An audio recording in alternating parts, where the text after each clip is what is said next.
그날 오후 나는 막마트에서 장을 보고 돌아오는 길이었다. 양손 가득 비닐봉투에 담긴 식재료를 들고 현관문을 열었을 때 아들 민준이 거실에 서 있는 모습이 눈에 들어왔다. 창문을 뚫고 들어온 햇살이 그의 얼굴을 비추고 있었지만 그 차가운 표정만큼은 결코 부드럽게 만들지 못했다. 내가 채 무슨 말을 꺼내기도 전에 민준이 먼저 입을 열었다. 그의 목소리는 단단하고 날카로웠으며 엄마, 매일 엄마를 보는 게 지겨워요. 나는 온몸이 굳어버렸다. 손에 든 비닐봉투 손잡이를 꽉 쥐니 플라스틱 끈이 살갗을 파고들었다. 지금 뭐라고 했니? 혹시 내가 잘못 들었기를 바라며 물었다. 민준의 시선은 흔들림이 없었다. 엄마, 저도 좀 개인적인 공간이 필요해요. 엄마 존재감이 너무 강해요. 서연이도 그렇게 생각하고요. 엄마가 다른 곳으로 가서 사셔야 저희도 저희 삶을 살 수 있을 것 같아요. 그의 말은 대낮에 뺨을 맞은 듯한 충격이었다. 나는 그의 말 한마디를 놓치지 않고 들었다. 마치 누군가 그 말을 내 머릿속에 새겨넣는 듯했다. 이 집은 내가 내 돈으로 산 집이었다. 등기부등본에도 내 이름이 선명히 적혀 있었다. 대출 한 푼 없이 전에 현금으로 치렀다. 처음에는 그저 아들이 좋은 출발을 하기를 바라는 마음뿐이었다. 나는 기꺼이 가장 작은 방으로 옮겼고 이 부부를 돕는 데 시간을 썼다. 그런데 이제 와서 내가 짐이 되었다는 말인가? 진심이니? 네가 감히 그런 말을 해? 가슴을 짓누르는 거대한 바위가 느껴졌지만 나는 애써 목소리를 평온하게 유지하려 했다. 민주는 잠시 머뭇거렸지만 이내 단호한 어조를 되찾았다. 저희 둘의 생각일 뿐이에요. 엄마도 아시잖아요. 서연이가 엄마랑 여기 사는 걸 한 번도 편하게 생각한 적 없다는 거. 나는 그의 눈을 똑바로 쳐다봤다. 그래서 내가 전 재산을 털어 이 집을 샀는데 결국 내 집에서 내가 나가야 한다니? 그는 침묵했다. 그 침묵은 논쟁을 위한 것도 아니었고 후회하는 기색조차 전혀 없었다. 바깥에서 차 한 대가 지나가고 엔진 소리가 멀리 사라지자 집 안에는 내 심장 소리만이 깃전을 무겁게 울렸다. 내 친아들이 나를 다 쓰고 버릴 물건처럼 쳐다볼 줄이야. 나는 깊이 숨을 들이쉬고 손에 든 봉투를 식탁 위에 내려놓았다. 알겠다. 단 한마디였다. 다툼도 애원도 없었다. 민주는 약간 놀란 듯 보였다. 아마 내가 울부짖거나 분노할 거라고 생각했을 것이다. 하지만 나는 그저 조용히 내 방으로 돌아가 문을 닫았다. 차가운 벽에 등을 기댄 채 벽을 따라 주저앉았다. 현기증은 가시지 않았다. 그에게 이 집 열쇠를 건네주던 날이 떠올랐다. 환하게 빛나던 그의 얼굴, 그리고 그의 약속. 엄마, 여기는 언제나 엄마 자리예요. 그 모든 것이 이제는 부서진 기억의 조각이 되어버렸다. 민준이 거실에서 누군가와 통화하는 소리가 들렸다. 그의 목소리는 가볍고 편안했다. 마치 무거운 짐을 내려놓은 듯했다. 이것은 충동적인 결정이 아니었다. 치밀하게 준비된 계획이었고 나는 그저 통보받았을 뿐이었다. 가슴이 턱 막혔지만 내면 깊은 곳에서는 또 다른 생각이 조용히 피어오르기 시작했다. 그들이 나보고 나가라고 한다면 나는 나갈 것이다. 나는 방에 조용히 앉아 벽시계에 똑딱거리는 소리를 들었다. 한 번 한 번 울리는 소리가 망치처럼 내 생각을 더욱 선명하게 만들었다. 민준이 이렇게 하기로 결정했다면 나도 내 방식대로 할 것이다. 눈물로도 애원으로도 아닌 가방 속 휴대전화가 진동했다. 예전에 시립도서관에서 일할 때부터 알던 절친 아영이었다. 나는 전화를 받으며 목소리를 애써 평범하게 만들었다. 여보세요? 수아야, 오늘 오후에 시간 있어? 내가 네가 제일 좋아하는 애플파이 구웠어. 나는 희미하게 웃었다. 아마 갈 수 있을 거야. 하지만 그 전에 네 도움이 좀 필요해. 30분 후 나는 작은 가방을 들고 방에서 나왔다.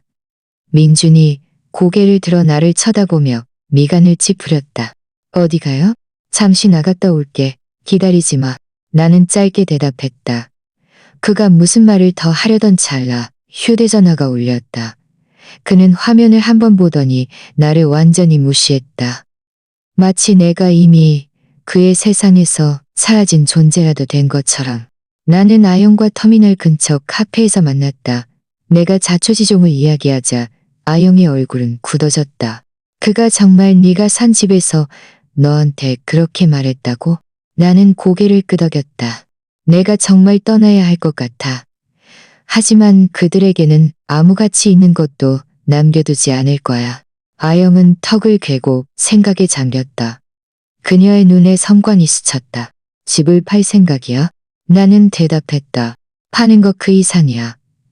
빠르고 정확하게 몰래 팔 거야. 그들이 반응할 새도 없이.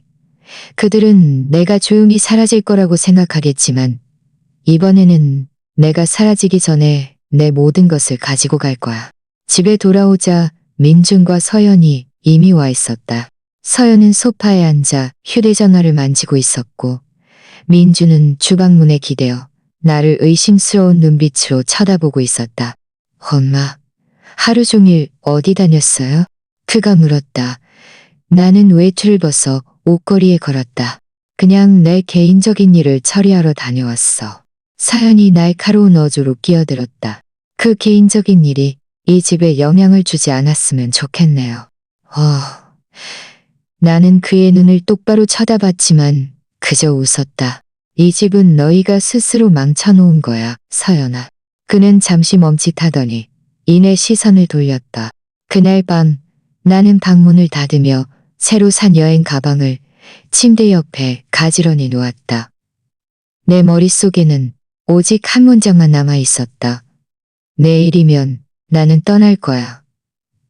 그들이 깨달았을 때는 모든 것이 너무 늦었을 것이다.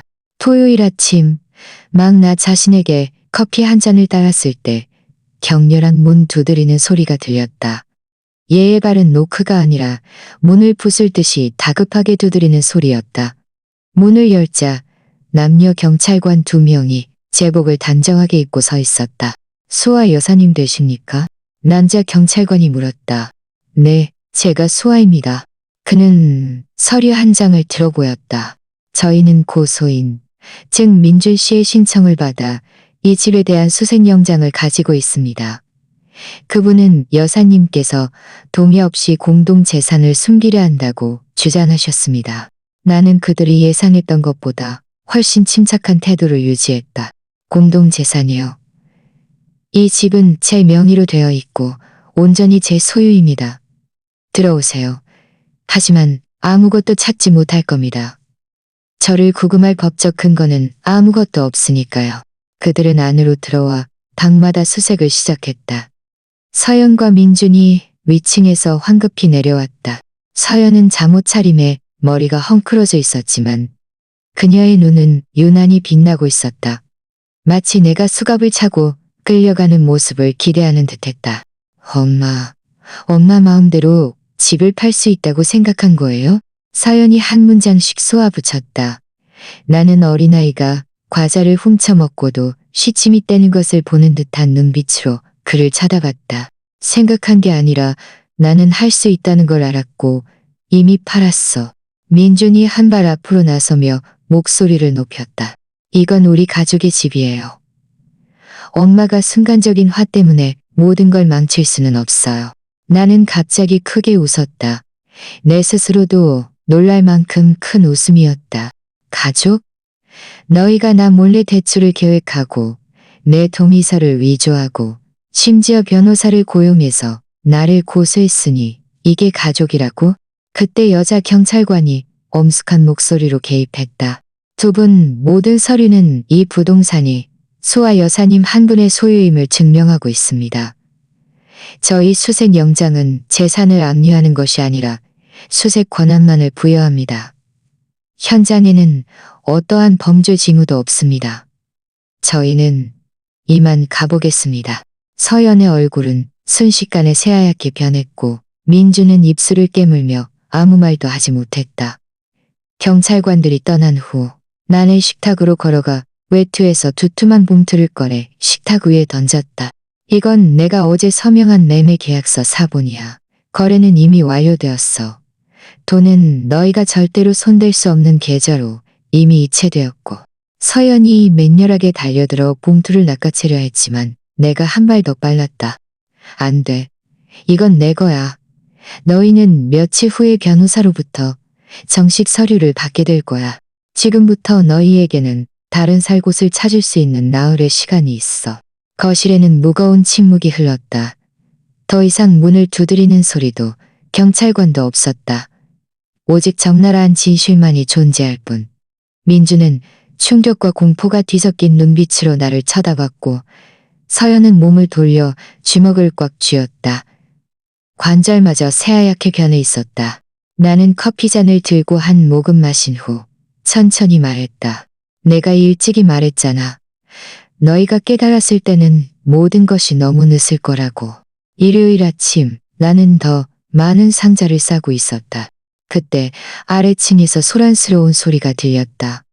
아래층으로 내려가 보니 나는 온몸이 얼어붙었다. 민준과 서연이 서랍을 열고 닫으며 집안을 뒤지고 있었다. 서랍은 열려 있었고 서류들이 바닥에 흩뿌려져 있었다. 너희 지금 뭐 하는 거야? 내가 소리쳤다. 내 목소리는 생각보다 훨씬 크게 울렸다. 서연이 고개를 들었다. 그녀의 눈빛은 칼처럼 날카로웠다. 매매 계약서를 찾고 있어요. 엄마는 이럴 권리가 없어요. 우리가 찾기만 하면 거래를 무효로 만들 수 있어요. 나는 곧장 거실 중앙으로 걸어가 서연이 열려고 하던 서랍을 막아섰다. 내 물건에 감히 다시 손대면 지금 당장 경찰에 신고할 거야. 민준이 서류 한 뭉치를 움켜쥐었다. 나는 한 걸음에 달려가 그의 손에서 서류를 쳐냈다. 종이들이 눈송이처럼 허공에 흩날렸다. 이건 내 건강검진 결과 보고서야. 너희 대체 뭘 하려는 거야? 너희의 한계는 어디까지인데? 엄마는 변했어요. 민준이 으르렁거렸다. 예전처럼 가족을 최우선으로 생각하는 엄마가 아니에요. 지금 엄마 머릿속에는 엄마 자신밖에 없잖아요. 나는 차갑게 비웃었다. 나 자신밖에 없다고? 수십 년 동안 너희 빚을 갚고 이 집을 사주고 너희 아이들을 돌보고 네 아내의 냉대와 비아냥거림을 묵묵히 참아낸 후에 만약 이게 내가 처음으로 나 자신만을 생각한 거라면 정말 너무 늦은 거겠지. 서연이 내 앞으로 달려와 손가락으로 내 코를 가리켰다. 우리는 안 나갈 거예요. 엄마는 우리를 쫓아낼 수 없어요. 나는 그에게 한 발짝 더 다가섰다. 내 목소리는 차갑고 단호했다. 내가 너희를 쫓아내는 게 아니야. 새 집주인이 와서 쫓아낼 거야. 경찰이 와서 집을 비워줄 때 내가 개입할 거라고는 기대하지 마. 민주는 얼굴이 새빨개진 채 주먹을 꽉 쥐었다. 나는 그의 눈에서 분노의 불꽃을 보았지만 그는 감히 손을 대지 못했다. 아마도 그 선을 넘으면 더 이상 단순한 가족 싸움이 아닐 것이라는 것을 알았을 것이다. 나는 충분히 참았어. 내가 천천히 말했다. 너희는 내 침묵에 익숙해졌지만 내 침묵이 내가 영원히 받아들일 것이라는 의미는 아니었어. 서연이 얕게 비웃었지만 내 목소리가 그의 웃음을 덮어버렸다. 나흘 후 나는 새 집주인에게 열쇠를 넘겨줄 거야. 만약 너희가 그때까지 여기 있다면 그들은 경찰에 신고할 것이고 나는 그들의 편에 설 거야. 그들 둘은 얼어붙었다. 더 이상 변명할 여지도 없었고 오직 원망 가득한 눈빛만이 남았다. 나는 몸을 굽혀 바닥에 흩어진 서류들을 한 장 한 장 주워 서랍에 넣었다. 그리고는 쾅 소리가 나게 힘껏 서랍을 닫았다. 집 전체가 흔들리는 듯했다. 다시 한번 내 물건에 손대면 더 이상 경고는 없을 거야. 그리고 나는 몸을 돌려 위층 내 방으로 올라갔다. 그들 둘은 자신들이 만든 엉망진창인 상태와 더 이상 바꿀 수 없는 진실 속에서 덩그러니 서 있었다. 그날 오후 나는 몇 시간 동안 바깥바람을 쐴 겸 외출하기로 했다. 시내의 작은 카페에 가서 구석 자리를 찾아 앉았다. 책 한 권과 카푸치노 한 잔을 앞에 두고 몇 페이지를 읽었을까. 휴대전화가 미친 듯이 진동하기 시작했다. 첫 번째 메시지는 맞은편에 사는 김 여사님에게서 온 것이었다. 수아 씨, 댁에 무슨 일 있어요? 이삿짐센터 트럭이 집 앞에 서 있던데요. 꽤 짐을 많이 싣던데. 나는 즉시 전화를 걸었다. 김 여사님, 자세히 말씀해 주실 수 있으세요? 젊은 사람 둘이 사야 씨 지휘 아래 큰 장롱이랑 식탁 같은 거 옮기고 있던데요. 나는 수아 씨가 이사 가는 줄 알았지 뭐예요. 나는 휴대전화를 꽉 쥐었다. 아니에요. 그건 제 물건이에요. 나는 생각할 겨를도 없이 카페를 뛰쳐나와 차를 몰고 집으로 향했다. 집에 도착하자마자 눈앞의 광경에 나는 화가 치밀어 피가 거꾸로 솟는 것 같았다. 트럭의 짐칸은 열려 있었고 그 안에는 이미 가구들이 가득 차 있었다. 대부분은 내가 가져가겠다고 목록에 적어둔 물건들이었다. 서연은 마당에 서서 전화 통화를 하며 두 명의 인부에게 계속 짐을 옮기라고 지시하고 있었다. 민주는 보이지 않았다. 나는 세게 차문을 닫았다. 쾅 하는 거대한 소리에 모든 사람들이 고개를 돌려 나를 쳐다봤다. 모두 당장 내려놔. 내가 고함을 질렀다. 내 목소리가 허공에 울려 퍼졌다. 서연이 미간을 찌푸렸다. 엄마, 왜 이렇게 일찍 돌아왔어요? 그냥 엄마 바쁜 것 같아서 짐 빨리 치우는 거 도와주려고 한 것뿐인데요. 나는 트럭 앞으로 걸어가 그들의 길을 막았다. 이건 내 개인 재산이야. 만약 너희가 이 집에서 단 하나라도 더 옮긴다면 지금 당장 경찰에 신고할 거야. 두 인부는 서로를 쳐다보더니 즉시 손에 든 물건을 내려놓았다. 그들은 분명히 문제를 일으키고 싶지 않았을 것이다. 서연이 다가와 목소리를 낮춰 악의적으로 말했다. 너무 과장하시네요. 우리가 여기 살고 있으니 우리도 권리가 있어요. 나는 휴대전화를 꺼내 112를 눌렀다. 네 권리는 이 집 문 앞까지만이야. 그리고 이 집은 곧 네 것이 아니게 될 거고. 서연은 내가 정말 경찰과 통화하는 것을 듣자마자 중얼거리며 욕설을 퍼붓더니 몸을 돌려 가버렸다. 몇 분 후 이삿짐 트럭은 떠났고 현관 앞에 버려진 가구들만 남았다. 하지만 더 강렬하게 남은 것은 깨달음이었다. 그들은 수단과 방법을 가리지 않고 심지어 불법적인 방법까지 동원하려 한다는 것을 증명한 셈이었다. 아무래도 누군가 이 시스템을 이용해서 당신의 삶을 더 복잡하게 만들려고 시도하는군요. 저는 이 점을 제 보고서에 명시하고 오늘 중으로 사건을 종결하겠습니다. 사회복지사가 떠나기 전에 덧붙였다. 만약 그들이 다시 허위 보고서를 제출한다면 이는 불법 행위가 될 것입니다. 나는 고개를 끄덕이며 그에게 감사 인사를 전하고 문을 닫았다. 내 안에서는 분노가 타올랐지만 동시에 한 줄기 해방감도 느껴졌다. 또 하나의 꼼수가 들통난 것이다. 오후에 아영이가 구운 간식을 들고 왔다.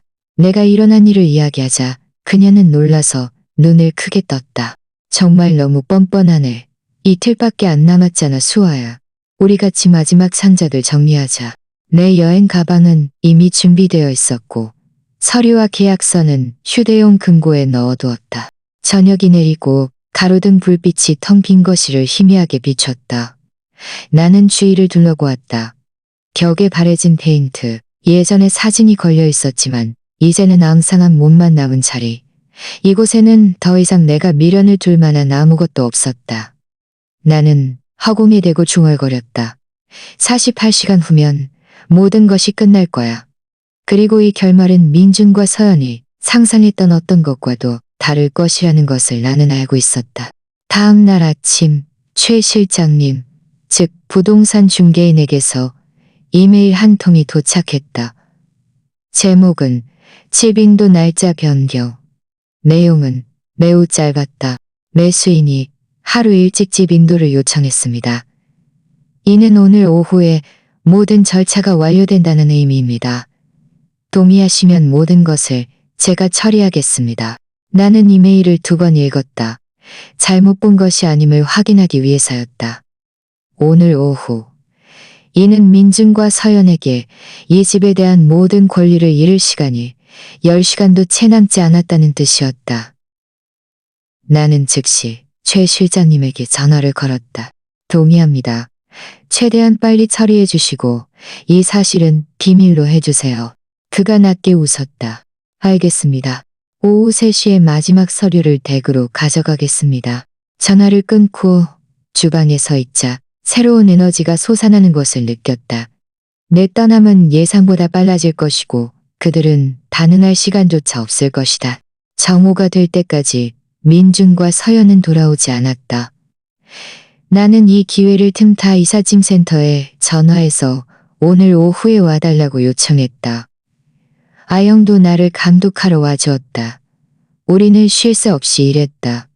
상자들은 가지런히 쌓였고 여행 가방도 닫혔다. 휴대용 금고는 문 옆에 놓여 있었다. 오후 2시쯤 차 한 대가 마당으로 들어오는 소리가 들렸다.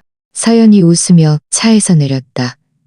하지만 집 앞에 서 있는 이삿짐 트럭을 보자마자 그의 웃음은 사라졌다. 이게 뭐예요? 엄마, 뭘 하려는 거예요? 나는 즉시 대답하지 않았다. 이삿짐 센터 직원들의 서류에 계속 서명했다. 민준이 뒤따라 차에서 내렸다. 미간을 찌푸린 채였다. 엄마, 이틀 더 남았다고 하지 않았어요? 나는 그의 눈을 똑바로 쳐다봤다.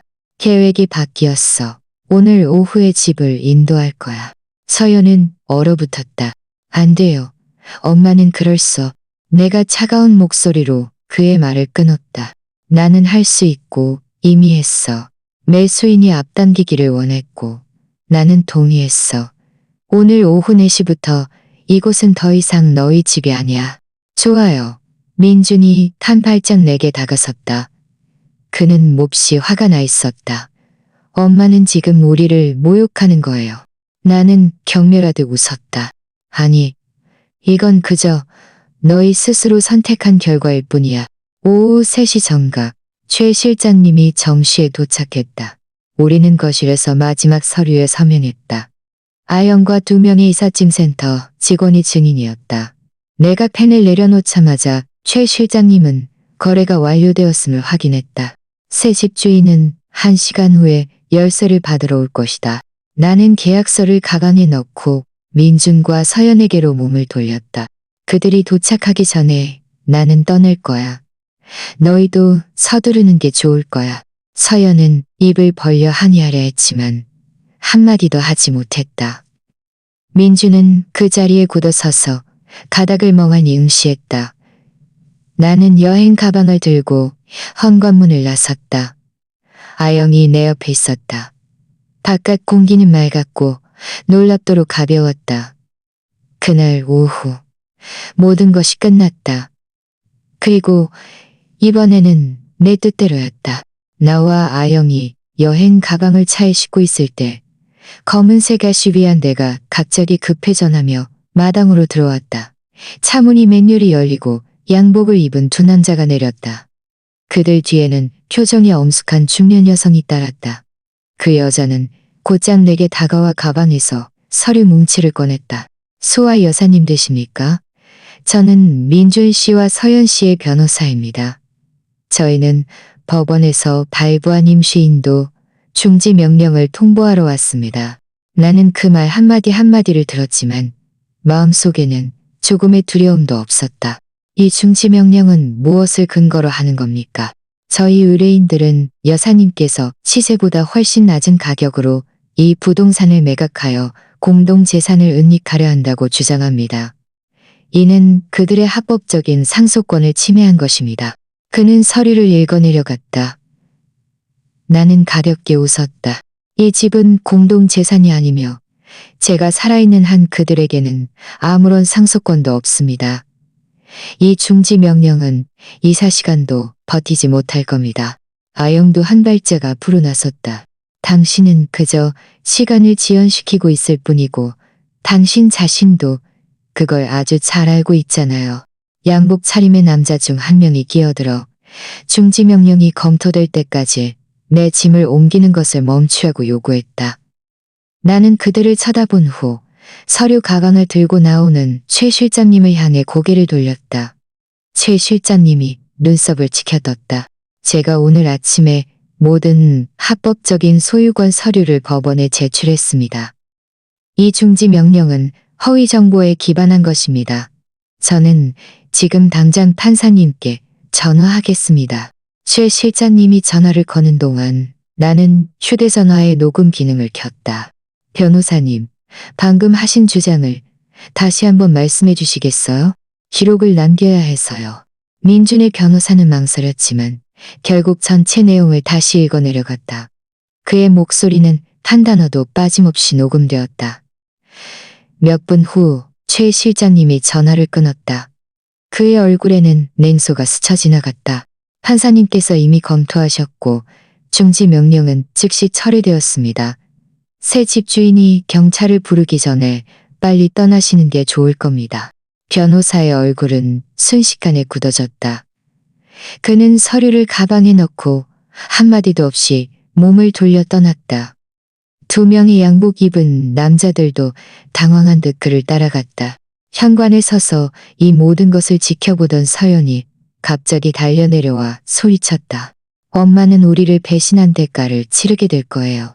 나는 그를 똑바로 쳐다봤다. 내 목소리는 침착하고 또렷했다. 아니, 서연아. 대가를 치르게 될 사람은 너희야. 너희가 내 친절을 내 나약함으로 착각했으니까. 1시간도 채 되지 않아 새 집주인의 차가 마당으로 들어왔다. 그들은 나와 악수하고 열쇠를 받아들고 집 안으로 들어갔다. 민준과 서연은 그 자리에 굳어서서 모든 것이 끝났다는 것을 믿지 못하는 듯 했다. 나와 아용은 차에 올랐다. 차가 마당을 벗어날 때 백미러로 그 두 사람을 보았다. 그들은 현관에 외롭게 서서 더 이상 그들의 것이 아닌 공간에서 길을 잃은 듯 했다. 나는 이 싸움에서 내가 깨끗하게 이겼다는 것을 알았다. 우리가 그 거리를 벗어난 지 10분도 채 되지 않았을 때 내 휴대전화가 울렸다. 모르는 번호였다. 나는 잠시 망설였지만 전화를 받았다. 수아 여사님 되십니까? 낮고 굵은 남자 목소리였다. 저는 시 경찰서 박 형사입니다. 오늘 오후에 경찰서에 좀 와주셔야겠습니다. 현재 조사 중인 사건에 관해서요. 나는 미간을 찌푸렸다. 무슨 사건이죠? 방금 매각하신 주택의 이사 과정에서 민준 씨와 서연 씨의 개인 물품을 훔쳤다는 신고가 접수되었습니다. 상황을 명확히 해명해 주셔야겠습니다. 나는 웃음이 터져 나왔다. 이번에는 내 비아냥거림을 숨기지 않았다. 그들은 정말 끈질기네. 어쨌든 여사님께서는 한 번 들러서 정식으로 진술서를 작성해 주셔야 합니다. 빠르면 빠를수록 좋습니다. 형사의 어조는 엄숙했지만 위협적이지는 않았다. 전화를 끈 차 아영이 나를 쳐다봤다. 또야? 응. 하지만 이번에는 방어만 하지 않을 거야. 내가 대답했다. 우리는 먼저 내가 빌려둔 개인 창고에 들렀다. 거기서 나는 미리 준비해둔 몇 상자의 서류를 꺼냈다. 영수증, 구매 내역, 이사 전에 찍어둔 모든 가구 사진, 그리고 모든 구매 증명서. 모든 것에는 날짜, 서명, 그리고 카드 결제 기록이 있었다. 경찰서에 도착하자 박 형사가 작은 식물실에서 나를 맞았다. 그는 얇은 파일 하나를 열었다. 여사님, 이건 신고인이 불법적으로 점유했다고 주장하는 물품 목록입니다. 소파 세트, 그림 몇 점, 커피 머신, 그리고 휴대용 금고. 나는 침착하게 내 사진과 영수증을 한 장 한 장 테이블 위에 펼쳤다. 이건 소파 영수증입니다. 2년 전 가구점에서 구매했고 제 이름으로 되어 있습니다. 이 그림 영수증은 서울의 한미술 전시회에서 산 것이고 역시 제 이름입니다. 커피 머신은 작년에 제가 저 자신에게 선물한 크리스마스 선물이고요. 휴대용 금고는 나는 서류를 그에게 밀어주었다. 이건 제가 제 신용카드로 산 겁니다. 여기 은행 명세서도 있습니다. 박 형사는 모든 서류를 꼼꼼히 확인했다. 그의 표정은 의심에서 일종의 이해로 바뀌었다. 매우 철저하게 준비하셨군요.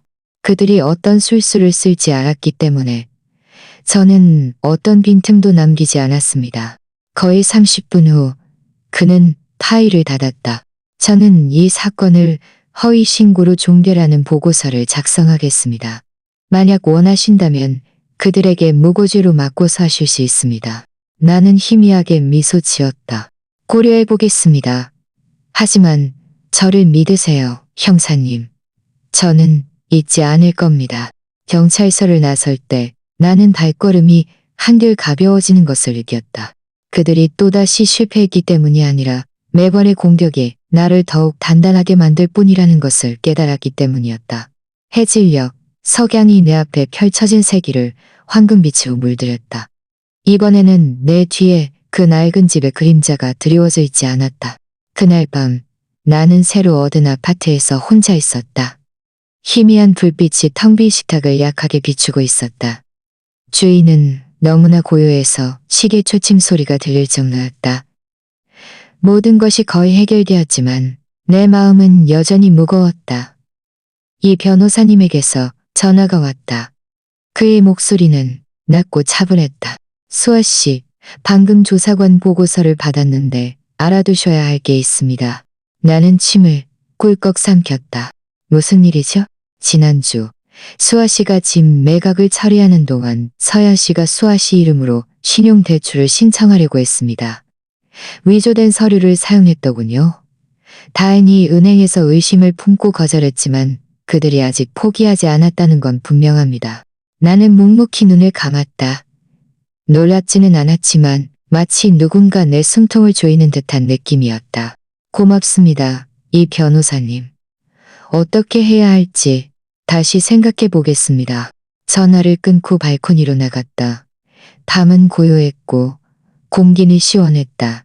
맞은편 건물에서는 창문마다 불빛이 밝혀져 있었다. 아마 집집마다 저녁 식사를 함께하며 웃고 있겠지. 그것은 더 이상 내가 참여할 수 없는 소박한 풍경이었다. 나는 난간에 기댄 채 추억이 나를 덮치도록 내버려 두었다. 그 가족 식사들, 민준의 헝클어진 머리, 남편 준영이 우리가 어려움을 극복할 때마다 보여주던 자랑스러운 우리가 어려움을 방으로 돌아와 늘 가지고 다니던 작은 나무 상자를 열었다. 그 안에는 몇 장의 오래된 사진이 들어있었다. 나무집 옆에서 웃고 있는 민준, 모두 빨간 스웨터를 입고 찍은 크리스마스 가족 사진, 그리고 준영이 내게 보낸 편지 한 통. 잉크는 이미 약간 번져 있었다. 나는 물건 하나하나를 만졌다. 마치 내 인생 전체를 손에 쥐고 있는 듯한 느낌이었다. 나는 내 모든 것을 바쳤고 그 결과는 겨우 이 정도라니. 휴대전화가 진동했다. 모르는 번호에서 온 문자 메시지였다. 엄마, 이렇게 끝날 것 같아요? 나는 사연이 보낸 메시지라는 것을 알았지만 다시 열어보지 않았다. 더 이상 답장할 힘도 화낼 힘도 남아있지 않았다. 오직 무언의 슬픔만이 짙은 안개처럼 모든 것을 뒤덮고 있었다. 나는 휴대전화를 내려놓고 어둠 속에 조용히 앉았다. 어떤 의미에서는 내가 이겼지만 나는 집 한 채를 잃은 것보다 훨씬 더 많은 것을 잃었다고 느꼈다. 아마도 이 승리는 내가 가족이라는 단어에 대한 마지막 희망마저 내 손으로 끊어내야 한다는 것을 의미했기 때문일 것이다. 잠자리에 들기 전 나는 그 작은 나무 상자를 닫아 서랍 안에 넣었다. 바깥 도시의 숨결은 여전히 이어지고 삶은 계속되고 있었다. 나는 그저 마음속으로 조용히 나 자신에게 말했다. 내일은 다를 거야. 적어도 다를 거라고 믿어야만 해. 다음 날 아침 나는 평소보다 일찍 일어났다. 햇살이 맑고 따뜻하게 쏟아져 들어왔다. 지난 몇 달간 내 기억 속에 어떤 날보다도 밝았다. 나는 나 자신을 위해 블랙커피 한 잔을 탔다. 설탕도 우유도 넣지 않은 순수한 쓴맛. 마치 이 순간의 내 마음 같았다. 맑고 정돈되어 있었고 더 이상 낡은 속박을 위한 공간은 없었다. 나는 서랍을 열어 그 작은 나무 상자를 꺼냈다. 그 안에는 사진, 편지, 그리고 낡은 집의 열쇠가 들어있었다. 나는 그것들을 마지막으로 한번 쳐다봤다. 내 심장은 더 이상 격렬하게 쑤시지 않았다. 그것들은 여전히 내 기억의 일부였지만 더 이상 나를 통제할 수는 없었다. 나는 모든 것을 봉투에 넣어 밀봉하고 개인 창고에 보관했다. 다른 상자들과 함께. 기억도 재산처럼 안전한 곳에 보관되어야 했다. 아무도 다시 더럽힐 수 없는 곳에. 전화가 울렸다. 아영이었다. 수아야, 오늘 무슨 계획 있어? 예드낸 계절을 정리하고 그들과의 남은 모든 연결을 끊을 거야. 내가 경쾌한 목소리로 대답했다. 하영아, 네가 나를 데려다 줘. 그들에게 정식으로 작별 인사를 하는 셈 치자. 우리는 은행으로 갔다. 나는 모든 돈을 완전히 새로운 독립적인 계좌로 옮겨달라고 요청했다. 은행 직원이 옛 계좌를 유지할 것인지 물었을 때 나는 그저 고개를 저었다. 서류에 서명하는 그 순간은 마치 오랫동안 삐걱거리던 녹슨문이 마침내 닫히는 것 같았다. 마침내 해방되었다. 정호의 이 변호사님 사무실에 도착했다. 그는 내게 파일 하나를 건네주었다. 그 안에는 내 재산을 보호하는 모든 법률 서류들이 들어있었다. 민준과 서연이 다시는 내 재산에 손댈 수 없도록 확실히 해두었다. 이제 안전합니다, 수아씨. 그가 말했다. 나는 이 말을 완전히 믿게 된 것이 처음이었다. 사무실을 나서자 나와 아영은 호숫가 작은 식당에서 점심을 먹었다. 바람이 시원한 물길을 쉬어날랐고 햇살은 반짝이는 호수 위에서 춤추는 듯했다. 나는 내가 앉아있는 자세가 예전처럼 움츠러들지 않는다는 것을 깨달았다. 마치 언제든지 보이지 않는 공격을 방어할 준비가 되어 있던 과거와는 달랐다. 아파트로 돌아와 발코니에 서서 아래 거리 풍경을 바라봤다. 차들이 오고 가고 사람들이 개를 산책시키고 근처 공원에서는 아이들의 웃음소리가 들렸다. 세상은 여전히 돌아가고 있었고 나 또한 그러했다. 하지만 이번에는 나 자신을 위해 살고 있었다. 나는 깊이 숨을 들이쉬고 어깨를 편 후 진심 어린 미소를 지었다. 복수했기 때문이 아니라 마침내 나 자신을 그 수렁에서 끌어냈기 때문이었다. 그들은 더 이상 내 삶에 손댈 권리가 없었다. 오후에 나는 책상을 다시 정리하고 빈 종이를 펼쳤다. 첫 줄을 써 내려갔다. 새로운 시작의 첫날. 나는 이 순간부터 내 이야기에 남은 부분은 나 자신이 써 내려갈 것이며 누구도 내 손에 든 펜을 더 이상 통제할 수 없다는 것을 알았다. 일주일 후 내 삶의 리듬은 완전히 바뀌었다. 더 이상 긴장된 아침도 분노에 찬 발소리도 없었다. 대신 창가에서 지저귀는 참새 소리와 작고 깔끔한 주방이 퍼지는 커피 향이 가득했다. 나는 그동안 잊고 지냈던 일들에 시간을 쏟기 시작했다. 아침에는 근처 공원을 산책했다. 단풍이 피노랗고 붉게 물들고 있었다.